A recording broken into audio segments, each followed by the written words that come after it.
The year is 1503. Rome, Christendom's headquarters, sole capital, is awash with depravity. Vatican City is not holy. It is a pit of vipers where cardinals plan, poison flows like wine, and the papal throne is traded like property.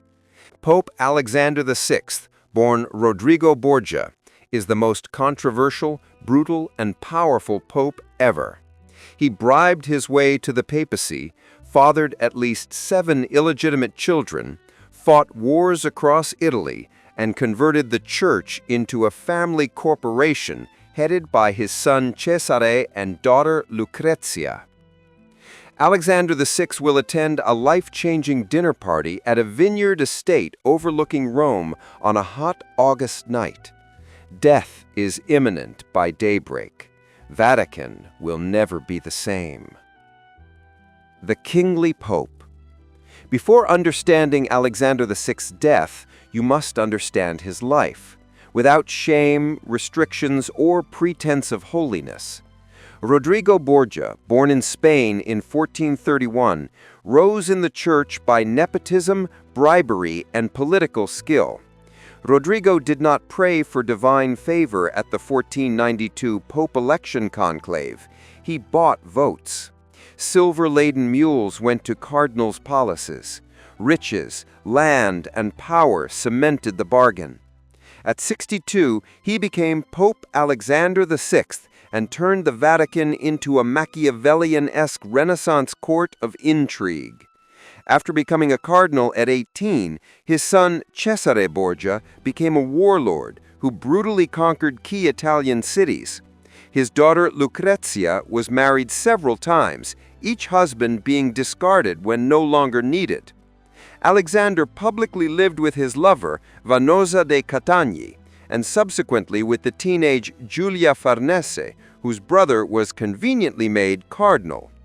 Bastard children wandered papal residences. Bribery, murder, and simony were routine.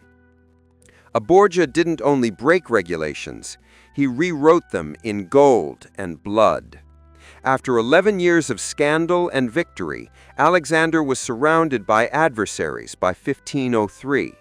Rival Italian families, Orsini, Colonna, waited for vulnerability. European rulers who witnessed the Borgias' conquest of Italy grew hostile. Even Vatican cardinals whispered treachery. Alexander needed allies. He needed power consolidation. He accepted Cardinal Adriano Castellesi's offer to dine at his estate on August 6, 1503. A wealthy prelate with vineyards, connections, and ambitions. Alexander VI never attended another banquet. The Villa of Death. A refuge from the oppressive August heat that transformed Rome into a furnace, the house was a sanctuary of gardens, fountains, and cool evening breezes on the slopes above Rome. Alexander brought his son Cesare, cardinals, and trusty servants. Allies were supposed to relax and debate politics while enjoying Cardinal Castellesi's hospitality. Dinner began regularly. Wine flowed freely. Roasted meats, exotic fruits, and Mediterranean delicacies were served by servers. Church business, Italian politics, and gossip vied for attention. But something went awry late in the night. Contemporary reports differ on details, but agree on the terror that followed. Within hours of the supper, Pope Alexander VI became extremely ill. His body shook with fever. His vomiting was uncontrollable. His skin darkened and swelled horribly. Borgia collapsed alongside him, groaning in pain. Both guys were hurried to the Vatican by panicked attendants. The doctors were called. A prayer was recited. But Alexander's condition worsened. The Pope suffered for 12 days as his flesh rotted as he breathed. His skin blackened. His body expanded so grotesquely that it couldn't fit in his casket, witnesses said. On August 18, 1503, Pope Alexander VI died in excruciating pain. Rome wondered who poisoned the Pope. Dynasty-killing poison. The rumors started quickly. Rome erupted in whispers, accusations, and conspiracy theories that lasted centuries. Everyone was motivated. Each had a theory. First theory: Borgias poisoned themselves. The most sensational allegation was that Alexander and Cesare plotted to poison Cardinal Castellesi and take his fortune.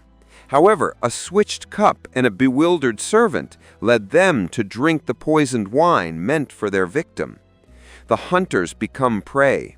The assassinating Borgias were murdered by their own weapon. The theory was poetically correct. It fit the Borgias' popular image as poisoners who met their match. But it had issues. Why poison a minor cardinal? Why did Cesare survive while his father died if it was their plot? Second theory: Cardinal Castellesi's revenge. Castellesi may have altered the poisoned wine after learning of the Borgias plot. He may have wanted to remove Alexander for personal reasons, such as papacy ambitions, bitterness over past humiliations, or to get rid of the most corrupt pope in history. He had money and chance as host. Castellesi became unwell after the banquet but recovered. Was this real illness or a ruse to avoid suspicion? Third theory: internal enemy. Other theories implicated the Orsini family, longtime Borgia foes completely annihilated by Cesare's military exploits, or opposition cardinals who believed Alexander's death was the only way to save the church, or even the Holy Roman Empire who wanted the Borgias off the Italian chessboard. Like Alexander's foes, the suspect list was enormous. Just about everyone in Italy. The secretless body. Modern historians have debated Alexander's death for centuries. Some blame malaria, which was common in Rome's summer heat. Others cite polluted food or water. Some suspect heat stroke or a sudden illness exacerbated by Alexander's age and lifestyle. But the symptoms, violent fever, charred skin, and hideous swelling, matched arsenic poisoning descriptions almost exactly. In Renaissance Rome, arsenic was used for political assassination.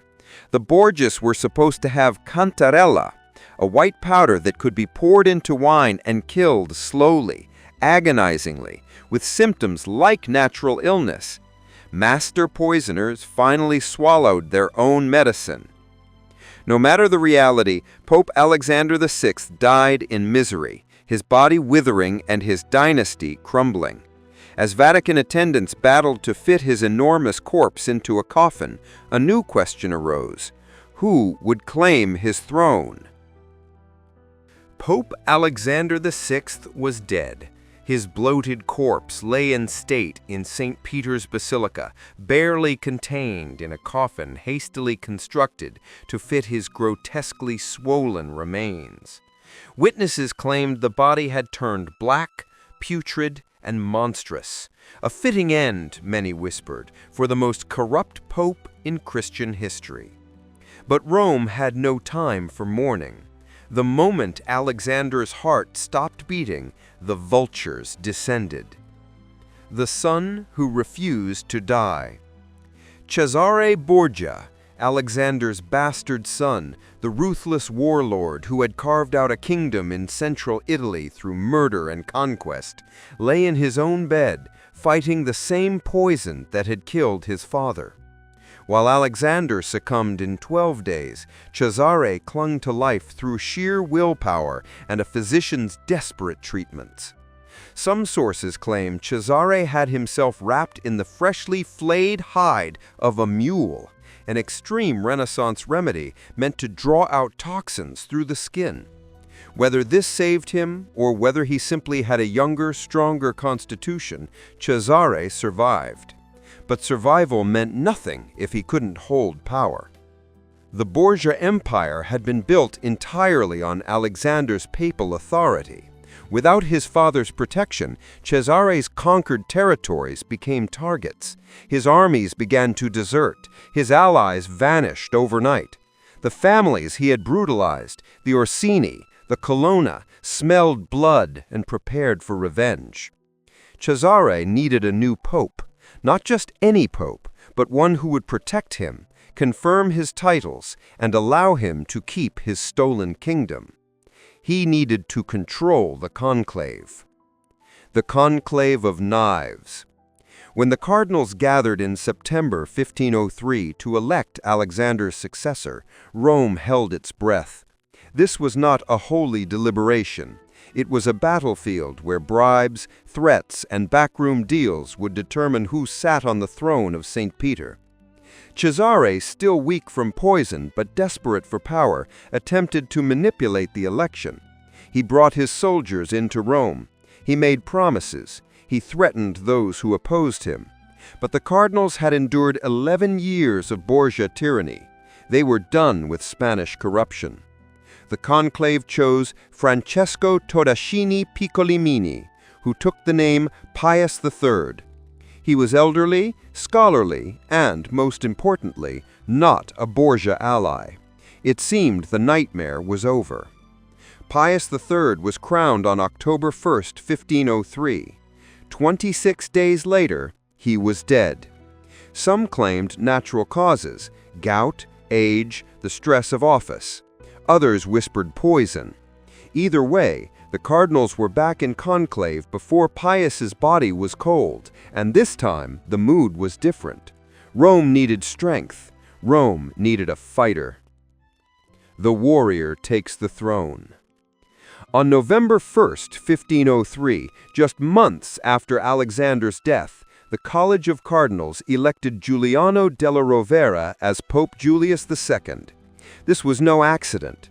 Della Rovera had been Alexander VI's greatest enemy, forced into exile, hunted by Cesare's assassins, nursing decades of hatred for everything the Borgias represented. Julius II was 60 years old, but he had the spirit of a warlord. He wore armor. He led armies personally. He commissioned Michelangelo to paint the Sistine Chapel, and Raphael to decorate the Vatican, not as acts of piety, but as statements of power. And his first priority was clear: destroy what remained of the Borgias. Within months, Julius stripped Cesare of his titles, his lands, his armies. He hunted down Borgia loyalists, reversed Alexander's decrees, and worked tirelessly to erase the Spanish pope's legacy. Cesare, once the most feared man in Italy, fled to Spain, then to Navarre, where he died in a minor skirmish, killed by peasants, his body stripped and left in a ditch. The mighty Borgia dynasty, which had seemed invincible just 4 years earlier, was obliterated. But Julius II couldn't erase what Alexander had revealed. The papacy was for sale, and the Vatican was a throne of blood.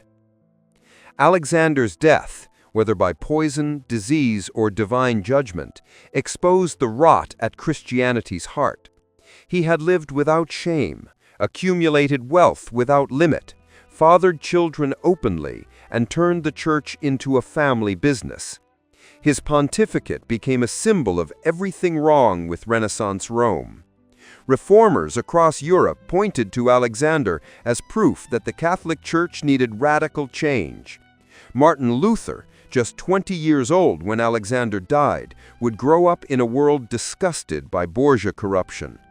When Luther nailed his 95 Theses to a church door in 1717, the ghost of Alexander VI haunted every word. The Protestant Reformation, the greatest schism in Christian history, had many causes, but the memory of the poisoned pope who bought the papacy, lived in sin, and died in grotesque agony played no small part. The truth that died with him. To this day, historians debate what killed Alexander VI. Was it malaria, contaminated food, natural illness, or was it truly poison, either from enemies who finally struck or from his own treacherous son in a plot gone wrong? We will never know for certain. Alexander took the truth to his grave, and that grave was desecrated, moved, and lost to history, fitting for a pope whose entire reign was built on deception. What we do know is this: Alexander VI lived by poison, treachery, and power.